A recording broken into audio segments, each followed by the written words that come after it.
Hey BookTube, welcome to Jackie's Literary Corner. I am Jackie, and this would have been my Sippin' on Sunday topic, but I forgot to pre-film that. I knew I was going out of town, but I didn't think about pre-filming that.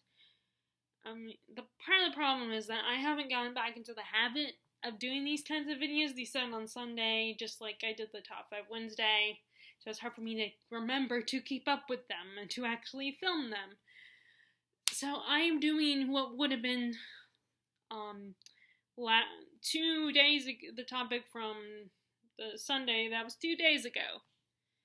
Although by the time you watch this video, or by the time, it might be 3 days ago, 3 or 4 days ago. So, this topic was the top 7 books or series that I DNFed, and once again, here I am completely unprepared. I forgot to call up, because you know me, I do documents of these lists. Let me call this up. Totally forgot to do that.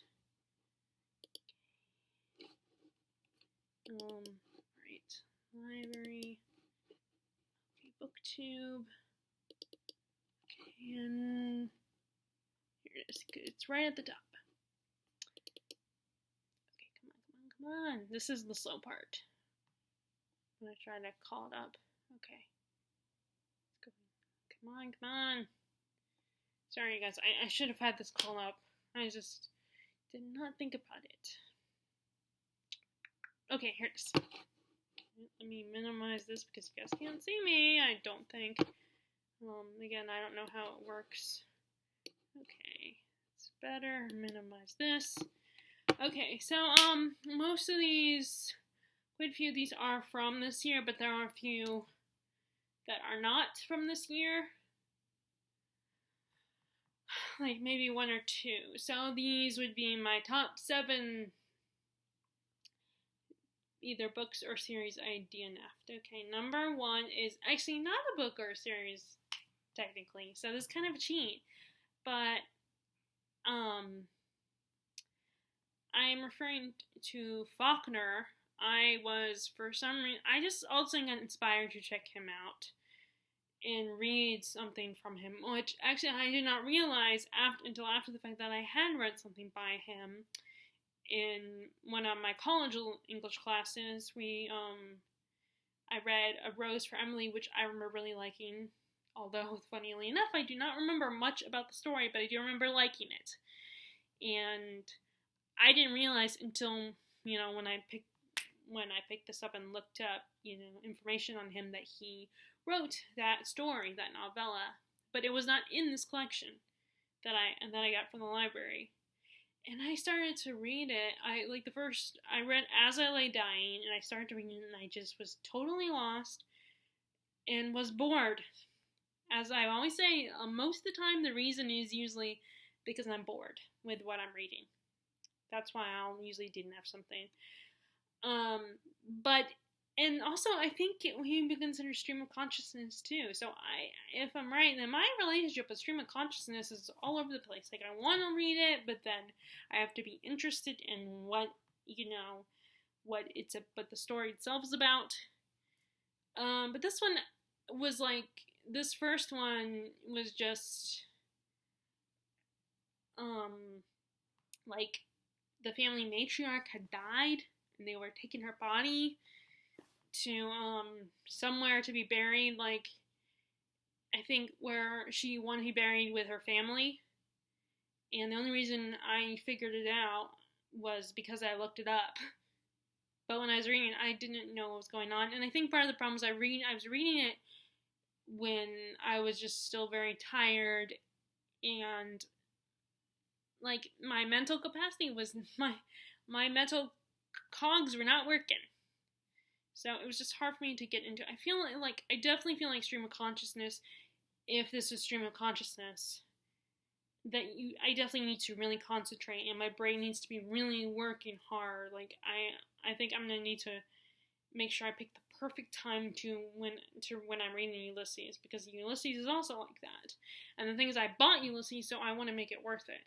I spent the money, I chose to buy it, so I want to like it, enjoy it, and I don't want to give up on it. So, but Faulkner was something I borrowed from the library, so it's okay. That's also why I do not have any book to show you. I do not have a actual I can't think of what it's called. The little image the first image you see when you look at the video. I can't think of what it's called. So my brain's not working right now. Okay, so number 2 is Marianne by Daphne du Maurier. And it's so frustrating because so far I only really love Rebecca by Daphne du Maurier. I mean, I kind of liked My Cousin Rachel, but it wasn't as good as Rebecca. Of course, now every time I say Rebecca, I'm gonna think of what Alan from Library of Alexandria, what he hears when he hears the name, when he says the name Rebecca. There's a cartoon, like I think it's anime or something, where a character says the name Rebecca really weirdly, and now that's how I hear it. But anyway, so I liked My Cousin Rachel, but I still prefer the other one more. And I've gone back and forth on deciding, do I buy another copy of My Cousin Rachel, because I do want to give it another shot and reread it. But then I can always see the movie. It's just I don't know when the movie will get access to the movie. This was the third Daphne du Maurier, and I just wasn't feeling it. I was again bored. Although I did think it was cool that she was choosing to write about her ancestor in that book, like a fictionalized version of her ancestor. And how I think it was like her great grandmother or something, and how she was with the prince at the time. Was one of his mistresses, I think, for a prince. So it was, so I thought that was kind of cool that she was writing about something that had to do with her family. But other than that, I just wasn't getting into it. I just wasn't feeling it, so I was just deciding to put it in the donation pile.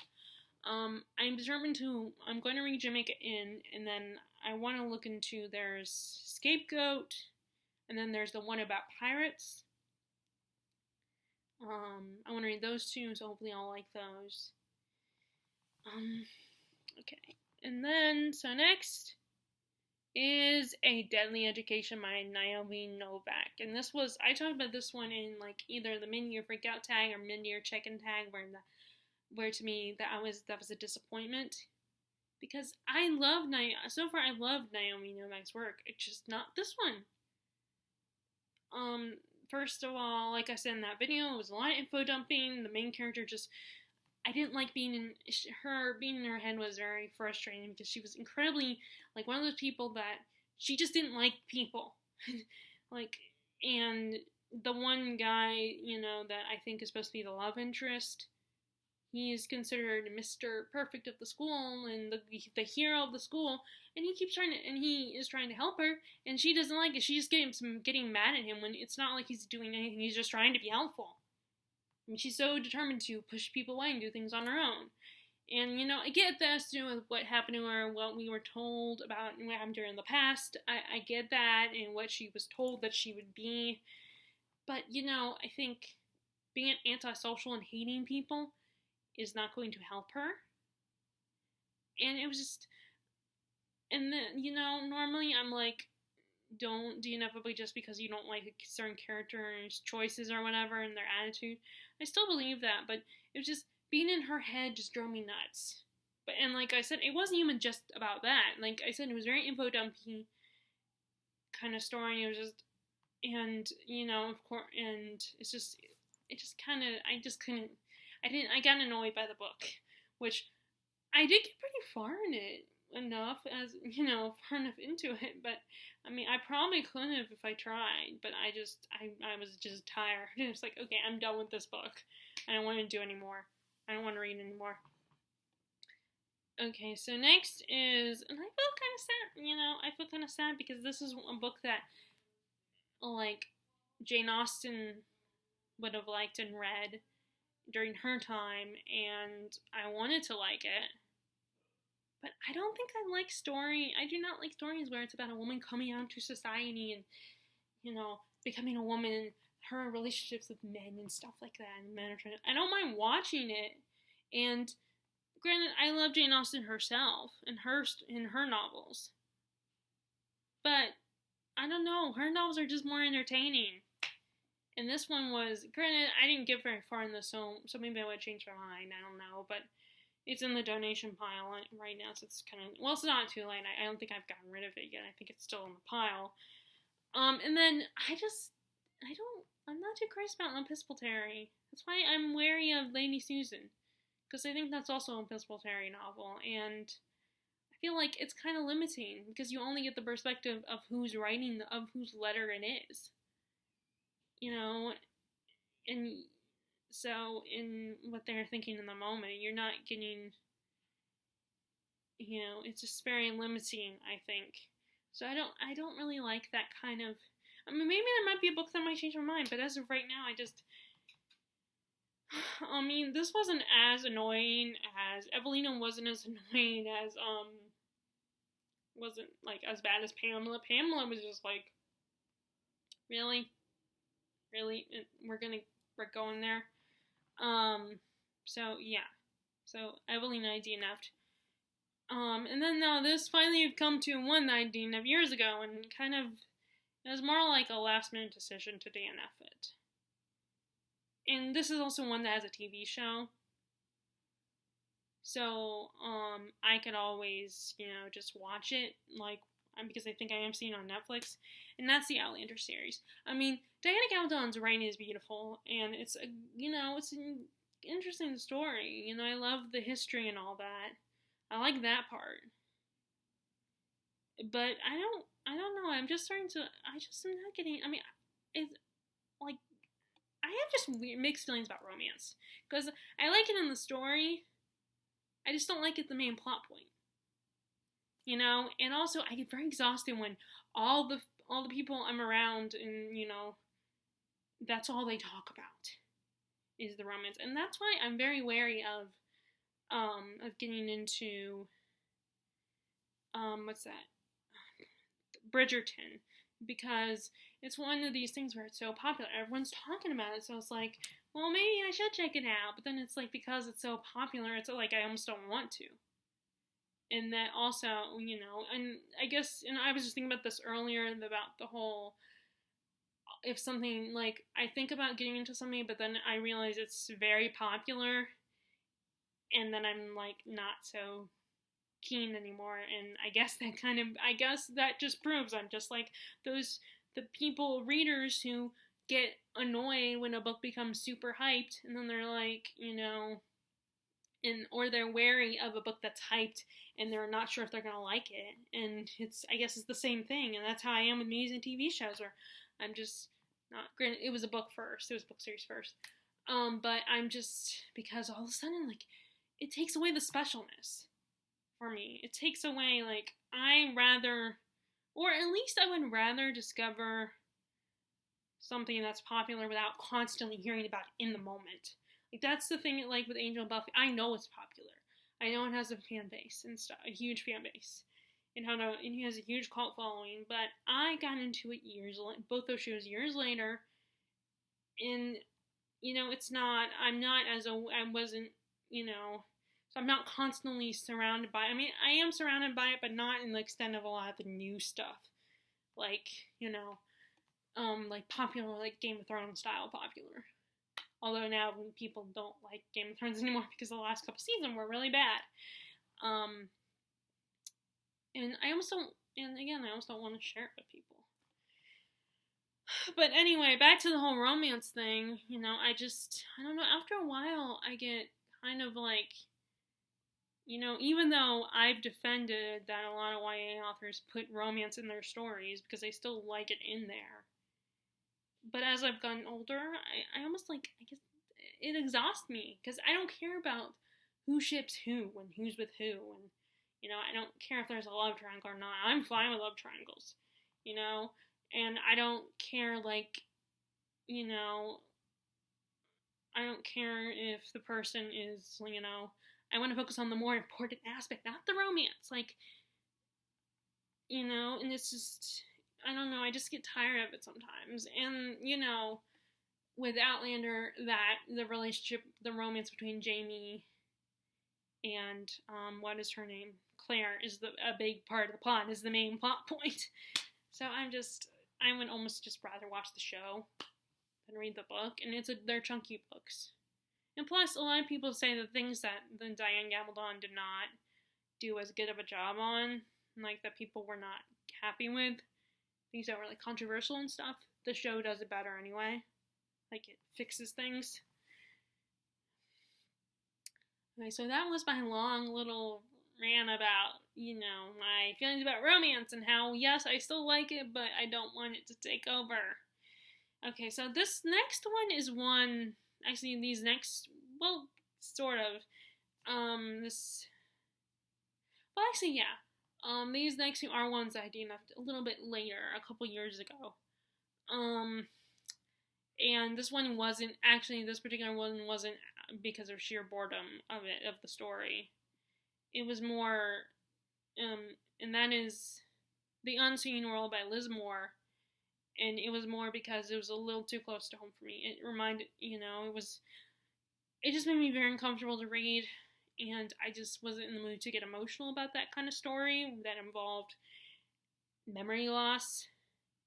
And I think the father had Alzheimer's, and it's just a little too close to home. So it was more personal, more of a personal DNF than just because I was bored with it. Because it was, I think it was a good written story, if I remember correctly.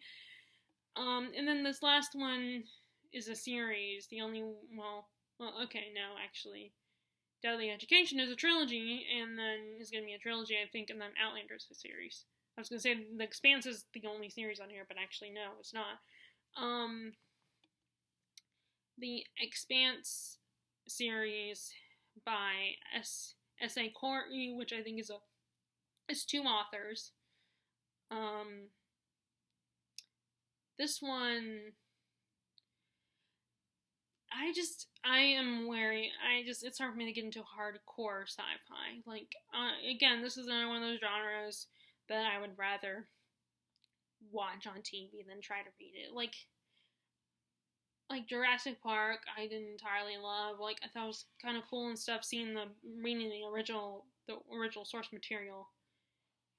And I read it, but it's not my all-time favorite book because of the heavy science. When it comes to heavy science books, I would rather read it than actually see them. I would rather watch it than actually read it. So, yeah, The Expanse series by A.S. Corey. So, and then I was going to add one more, but I've already talked about this one in my dislike of it, but I was going to also add an eighth one, which is I DNF'd the Keeper of Lost City series. And if you watched my previous videos, you know my dislike of that my frustration with that series and how I stopped liking it. And I guess I have one more that I've DNF'd, one more series that I've DNF'd. I think, this is okay, because it's not technically 7 on Sunday anymore. I also remember years ago DNFing the House of Night series. And I should have made that one on this list. But I guess these are bonus ones, or honorable mention ones, or dishonorable mention ones. Like, I think it's Miss Mojo says it has dishonorable, or the take has dishonorable. But these dishonorable mentions, this other one is the House of Night series by PC and Kristen Cass, a mother and daughter team. I just got so fed up on that series. It was kind of cool in the beginning. I liked the, elemental powers and how it had a different take on vampires. Like, you were, instead of being bitten, you were marked, and you had to go through a transition period. And if you didn't make the transition, you'd just die. And they went to a school and everything. There was a goddess, and And it was kind of like this world was kind of like with True Blood, how they were aware of vampires, they knew vampires existed. So in this case, it's the same kind of thing. They're aware of vampires. And I wish I could remember. I recently watched a review on the whole series, and it was a really funny and well thought out review. And it was one of those people who was reading it like those reviewers that read or watch things that are notoriously bad or they're controversial or whatever, and they want to check it out just to know for sure if it's as bad as people think. Because, so they do a review on it, and this guy did a review on They Have Some Night Series. Again, I wish I could remember. But it was just a really funny, review on it, and just, Zoe just got on my nerves, and that girl was such a hoe. She's, she got to date the popular guy who was dating the mean girl. They had a really disgusting meet cute. The reviewer reminded me of that. I totally forgot that's how they met. Or the first time they see each other, or she sees him. It's really disturbing. And then the main character and she just kept going from guy to guy, and she was like that whole "I'm not like other girls" kind of trope, and just she cheated on that boyfriend who was really sweet and hot and everything, and she got him from the popular girl, yet she ends up cheating on him with her teacher, who's told to seduce her by the bad guy. And he's like, I don't care if we're dealing with vampires here. It's still totally weird and wrong to, a guy being your teacher. Even in college, it's not a good idea to date your teacher. It's not legal. I don't even think it's legal, to date your teacher. And it's just inappropriate and crossing lines. And it's not even just the age thing. It's the fact that it's just really, because it's just like how they say don't date coworkers. Because it's how do you know you're getting treated fairly if you're dating that person, if you're sleeping with them? And then she goes through, she's caught between, and before she hooked with her teacher, she was caught between the popular guy at the school and her old boyfriend, her childhood boyfriend, who she dumped him because he was getting into drugs and stuff, which makes sense. He was doing drugs and stuff, but she didn't like it. And although that review also reminded me that Zoe, the main character, she's a bit of a hypocrite. And she gets back to him. She's constantly messing with him, and, I'm just thinking, girl, let the boy go. Let him loose. Let him fly away. Find a way to embrace his memory of you or something. I don't know. Just let the boy go. And, of course, they accidentally find themselves, not sired, but imprinted, I think. I think she also, those two others also used the term imprinted, but in a different way than Stephenie Meyer. And then just, the girl was such a, the story, and I was just tired of it. It's either the villain needs to kill the good guys, or the good guys need to kill the villain. They both keep coming back and butting heads. It's oh my god, one of you just defeat the other already. Sorry, I did not. There are very few times when I really passionately hate something and I can talk about it and vocalize how much I dislike it. With a fiery passion. But anyway, those are the, I see now top 9 stories that I DNF'd. Like I said, since it's not technically Sunday anymore when this is going up, then I guess I can, then I'm not limited to 7, so I need to just try to remember to keep up with these 7 on Sundays. So, feel free to share in the comments below your things that you've DNF'd, books or series that you haven't finished or DNF'd. Just feel free to share them if you want to.